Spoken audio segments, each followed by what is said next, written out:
Le gars fait ah. Et qu'est-ce qui se passe? Et il voit le gars qui arrive presque plus à tenir ses jambes. Cristiano Ronaldo dit non, calme-toi. Ah, il va se mettre à genoux. Comme Cristiano Ronaldo dit non. Et ça Après, s'arrête au bout de... il saute, il fait le cri. I love you. J'ai dit, Waouh. c'est pas fini, je vous raconte une troisième anecdote. Quand la France s'était retrouvée en finale, je crois que la petite finale, je crois que quand elle avait gagné en 90, je sais plus si c'était celle-là, il y a eu une petite finale où c'était Pays-Bas-Brésil. La France avait battu le Brésil. Et donc le petite finale c'était Brésil-Pays-Bas. Et alors écoutez-moi bien, parce que la France on aime le foot, mais t'as des pays, c'est des fous du foot. Il faut savoir que si en 2006 la France avait gagné, il y aurait une statue de Zidane à Marseille. Il faut savoir qu'il y a une statue de Thierry Henry en Angleterre. Ah, je sais pas qu'il y avait pas de statue de Zidane à Marseille, pour moi c'était logique. Il y en a pas. C'est parce qu'ils ont perdu. Et puis après, ils ont perdu, ils avaient le coup de tête. Ils ont dit bon, on va mettre tout ça. S'ils allaient mettre le coup de tête, on sait pas. J'en étais persuadé, je pensais qu'il y en avait une de Zidane à Marseille. Non, parce qu'ils devaient. C'était le projet. C'est-à-dire que c'était le projet. C'était le projet. C'est-à-dire que s'il gagnait en 2006, il devait y avoir une statue de Zidane. De toute façon, il la mérite, je crois. Oh non, mais c'est pas bien s'il gagnait, il avait sa statue. Non, parce que là, en fin de compte, il aurait créé un exploit assez rare. D'accord. Mais il la mérite de toute façon. Peut-être qu'il y a déjà une photo d'une statue de Zidane, enfin je sais pas, en tout cas je l'ai pas vu. Et donc, pour revenir à cette petite finale, il faut savoir que il y a eu du côté du Brésil, je crois que c'était du côté du Brésil, 6 crises cardiaques. Ah oui. Ok. Ça veut dire que les gens, tellement, le gars il va tirer son bonnet, il dit tellement d'émotion. Non mais c'est le foot, c'est ça. C'est-à-dire que les gens, le foot, c'est une dinguerie. Et il y a une dernière vidéo où c'est là que j'ai compris. Non, on doit bien payer ces gens-là. Tu vois des enfants, surtout Zlatan Ibrahimovic, il y a des enfants qui le voyaient, ils le voient. il leur fait. En plus, ils sont toujours souriants, ils viennent vers les gens, ils signent l'autographe. Et tu vois, il dit merci. L'enfant, il pleure. Les émotions que ça procure, mais ça veut dire que c'est pas juste des émotions. Je pense qu'en termes d'émotions, on arrive au summum. Je pense qu'il n'y a pas beaucoup de disciplines qui te procurent autant d'émotions. À part certains artistes, certains concerts. Par exemple, Michael Jackson, c'était exceptionnel. Surtout quand il a fait Thriller, c'était fini, on a vu Thriller. Ça, si t'aimais la musique à ce moment-là. En fait, les artistes, c'est tellement large, parce qu'il y a beaucoup de variétés de musique, alors que le foot, c'est vrai que ça touche beaucoup de monde. Mais je sais pas si c'est aussi diversifié que le monde artistique, c'est tellement large. En fait, ça dépend parce que c'est un style de musique populaire. Oui, comme par exemple Michael Jackson, c'était le roi de la pop parce que c'était populaire. C'est une question de popularité. Le foot est le sport le plus populaire en Europe en tout cas. Et pas qu'en Europe. En fait, quand il y a juste, je crois les États-Unis qui étaient dans leur délire, ils appelaient ça le soccer. C'était pas leur délire. Mais par contre, il faut savoir que l'équivalent là-bas, c'est le football américain. Et il faut savoir que pendant le Super Bowl, c'est là ils enregistrent le plus de femmes battues. Elle dérange. Donc elle passe parce que dès qu'elle passe devant le match, le plus de... Mais c'est quoi ces statistiques? non mais c'est pour te dire que il y a des gars ils sont là qui passent devant. C'est fini pour toi. toi. Tes sources, comment tu sais ça? Alors c'est un sac énorme quand même. Et pendant la Coupe du Monde, il y a quelque chose de... non mais moi je me rappelle qu'à l'époque, quand je travaillais, j'étais avec des fans du PSG. Mais je voyais que quand PSG perdait, tu les voyais arriver au travail, on dirait qu'ils avaient perdu un frère. Ils arrivaient, ils disaient on a perdu, tu comprends? Attends, assieds-toi parce qu'il faut que j'explique, tu vois. Qu'est-ce qui s'est passé? Bah écoute, vous avez perdu, vous allez avoir d'autres matchs. Non, mais tu comprends pas, on devait aller, tu vois. Et enfin, quand ils vivent le foot, c'est-à-dire qu'il n'y en a pas. On n'appelle pas ça des fans de foot. On appelle ça des supporters. C'est encore un autre niveau. Et il y a des gens que, comme je te dis, un jour pour rigoler, il y en a un, je lui ai dit. Parce que PSG devait descendre à un moment des deux. Voilà. Et moi, je rigolais. Je dis alors, vous allez peut-être descendre. Oh, je suis batterie, faut pas me parler. Waouh. Je vais être en dépression, laisse-moi tranquille. J'ai dit, et il y en a, ils étaient 3 comme ça dans mon travail. Et il y en a, ils venaient le matin, ouais, on a perdu. Et c'est pas normal. Parce que pourquoi il a pas marqué? Il s'énervait, mais vraiment. Je dis, ouais, quand même. Après, un troisième, lui, il me dit, il allait voir un match de PSG. Et puis à l'époque, il était beaucoup sur des défaites. J'ai dit, mais pourquoi vous y allez? Tu sais très bien que vous allez perdre. Il a dit, tu sais, peu importe, on soutient. Après, il m'envoie un message avec mes gros caractères. Et arrête de dire des trucs comme ça. Ils ont perdu ou pas? Je sais même plus si ils ont perdu, mais Un jour, il m'avait dit, moi, il m'a dit, je te dis franchement, je suis fan de PSG. C'est-à-dire que si moi, il y a PSG, il y a ma femme qui est enceinte, elle va accoucher. Et il y a PSG qui est en demi-finale de la Ligue des Champions. J'ai à ma femme, écoute, tu vas aller accoucher, moi j'arrive. Hein.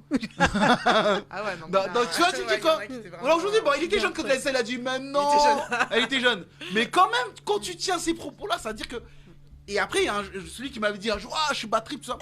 Il m'a dit, je vais t'expliquer. Mon père était dedans. Mon grand-père était dedans. C'est la drogue familiale. 3 générations de PSG. Ah, de PSG. Je dis, ah ouais, quand même. Je gère dans Non, c'est vrai que le foot, c'est un impact. J'ai mon petit frère qui est parti vivre en Inde pendant quelques mois. Et donc, il se promenait avec le t-shirt de l'équipe de France. Et donc, on l'a interpellé, on croyait qu'il était footballeur. Et une fois, il a dit qu'il était footballeur professionnel. Il a joué avec les petits, mais les petits, ils étaient comme des fanatiques, quoi. Ils jouaient avec un joueur professionnel. Pour eux, c'était le summum. Pourtant, voilà, je pense pas que l'Inde, ça regarde de ouf l'équipe de France, quoi. Mais encore une dernière chose, après je vais vous laisser la parole pour vous dire l'impact du foot. Vous savez une chose, vous savez qu'en 98, quand les Français ont gagné la Coupe du Monde, ils ont dit que le bonheur des Français était équivalent à la libération. Wow. comment tu mesures ça? Mais non, c'est le journaliste qui a dit ça à la télé direct. Hein. Toi, t'as des sources. Ah non, t'as des études.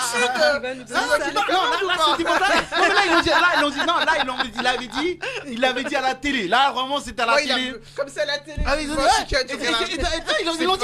dit clairement à la télé. Et là, si tu avais vu à cette époque-là, non, ils l'ont dit à la télé. Tous les journalistes étaient contents. Il y en a un, il a même dit, c'était Thierry Roland à l'époque. Il a dit, après avoir vu ça, je peux mourir tranquille. Donc tu vois, à cette époque, non. Quand la France elle a gagné la Coupe du Monde, c'était une dinguerie. Là, à ce moment-là, c'était Chirac et Jospin qui étaient, donc Jospin Premier ministre et Chirac. Leur cote de popularité, elle était montée à. Elle était montée. Et tu vois, en plus sur la photo, ils étaient. Tu vois, c'était monté. Pour te dire, l'impact du foot, c'est une sacrée dinguerie en fait. Donc voilà, c'est juste pour dire que voilà pourquoi. Et donc voilà, cette émission, donc là, j'aime bien un peu le profil que vous avez parce qu'il y a quelque chose de très historique, on profondément dans les personnes et il y a toujours qu'on va toujours à chaque fois lier. Donc je te laisse poursuivre parce que bon, parmi les passions que j'ai rajoutées là, ça va pas être évident de reprendre, mais on t'écoute. Donc c'est-à-dire en gros, ouais, on revenait sur le fait qu'en fin de compte, tu voulais toi aujourd'hui vivre que de ça, mais ne pas spécialement t'arrêter à l'Afrique. De dire que il peut y avoir des Portugais, des Irlandais, des gens qui ne connaissent pas leurs origines et faire vraiment des voyages vraiment sur les racines en fait. Sur leurs racines, leurs propres racines, voilà. La recherche de leurs origines, parce qu'il y a des gens qui sont nés en France, qui ne connaissent pas leurs origines portugaises.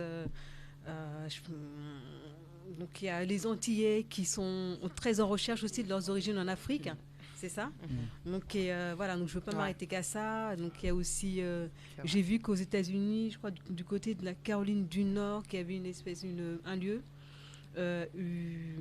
J'arrive pas à retrouver le nom, où il y a toute une communauté qui a gardé toutes ces origines africaines-là, donc qui parle aussi un dialecte africain, qui ont les mêmes traditions, qui s'habillent, qui cuisinent pareil. Donc pareil du côté de la Colombie aussi. Donc voilà, moi c'est toute cette partie-là, j'aimerais bien continuer à travailler, vraiment aider les gens dans leur recherche et la recherche de soi. C'est très intéressant parce qu'il y a aussi encore, je reviens encore sur des exemples, désolé, j'en ai pas mal qui arrivent. Il y a le rappeur qui s'appelle Nas et lui il avait fait il avait retrouvé je crois son arrière-grand-mère qui est arrivée aux États-Unis et il a retrouvé donc tous les documents et en fin de compte je crois qu'il les a rachetés et il s'est rendu compte que sa grand-mère a été vendue pour $900 et il parlait, il était choqué et il a dit qu'est-ce que ça vous fait? Il a dit j'ai 10 fois plus dans ma poche, c'est-à-dire qu'aujourd'hui ma grand-mère a été vendue pour une somme que j'ai 10 fois plus dans ma poche. Donc là il était choqué, donc tu vois, c'est-à-dire que je pense, et lui il a fait toute cette reconstruction là, il aide aussi les personnes un petit peu à retrouver aussi leurs origines et mais c'est vrai que c'est quelque chose aux États-Unis en tout cas qui se développe. C'est vrai que cette recherche parce qu'ils le font et ils apprennent tellement sur eux-mêmes. Même il y avait un rappeur qui s'appelait on voit, et depuis qu'il fait ça on le voit beaucoup moins, il s'appelait Flocka Flame. Vous voyez pas que c'est Flocka Fame? Vous voyez pas ce qui est Flocka Fame? C'est un rappeur du sud, il fait côté. Parce qu'il était un peu beau gosse, il s'appelait Flocka Fame. Et un jour, il part en Afrique.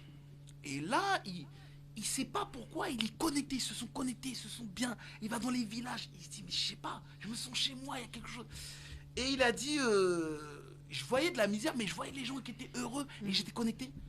Et après, il a dit, j'ai arrêté de porter des chaînes à 40 000 $. J'ai dit, attends, il y a des gens ici qui sont pauvres. Je peux vendre mes chaînes et apporter vraiment aux gens. Alors que là, je me balade avec une chaîne. Et il a commencé à prendre du recul avec tout, justement, ce bling-bling qu'il avait aux États-Unis. Il a tout arrêté. Et il faisait maintenant beaucoup plus de voyages en Afrique. Et on le voit beaucoup moins. Il s'est beaucoup plus investi là-dessus. Donc, pour dire que cette recherche de soi, il y a vraiment, je pense qu'au-delà même du projet, c'est vrai que financièrement, je pense qu'il y a. Comment tu accompagnerais un projet comme celui-là? Bah, moi, déjà, j'accompagnerais pas forcément tant que ça, parce que moi, déjà, je travaille sur la réflexion, même en amont. C'est-à-dire que pourquoi est-ce que quelqu'un va coller en fait au diktat de la société de consommation? Pourquoi est-ce qu'il a des chaînes en or en fait? C'est pour pouvoir montrer à ses amis en fait qu'il a réussi. Et puis et parce qu'en fait il s'est pas forcément posé les questions sur son argent. Il y a beaucoup de reportages sur les rappeurs. On retrouve ça aussi chez les footballeurs qui sont ruinés 5 ans ou 10 ans après avoir fait leur premier tube ou après avoir arrêté de travailler parce qu'en fait ils n'ont pas d'éducation financière.